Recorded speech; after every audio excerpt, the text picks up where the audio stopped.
আমাদের মার বোনরা যদি বেপর্দা না হইতো তো খোদার কসম মুসলমান আজও হারত না। আমরা হেরে গেছি, এখানে আমরা হেরে গেলাম। আমরা বুঝাইতে পারলাম না আমাদের ছেলেদেরকে যে বাপ, তোর এই সেলুনের চুলের চাইতে রাসূলুল্লাহ সাল্লাল্লাহু আলাইহি ওয়াসাল্লামের চুল মুবারক সুন্দর ছিল, সাহাবীদের চুল সুন্দর ছিল, আউলিয়াদের চুল সুন্দর ছিল, ওলামায়ে কেরামের চুল সুন্দর ছিল। আমরা পারলাম না বুঝাতে, এখানে হেরে গেছি। আমাদের বোনদেরকে আমরা বুঝাইতে পারলাম না যে বোন, ঢিলে ঢালা কালো বোরকা, এর মধ্যেই তোমার ইজ্জত ছিল, সম্মান ছিল। তুমি বুঝলা না।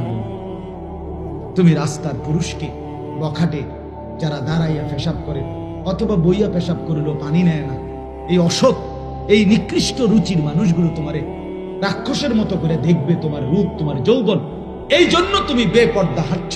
আহা বোন, তুমি নিজের ইজ্জত চিনলা না।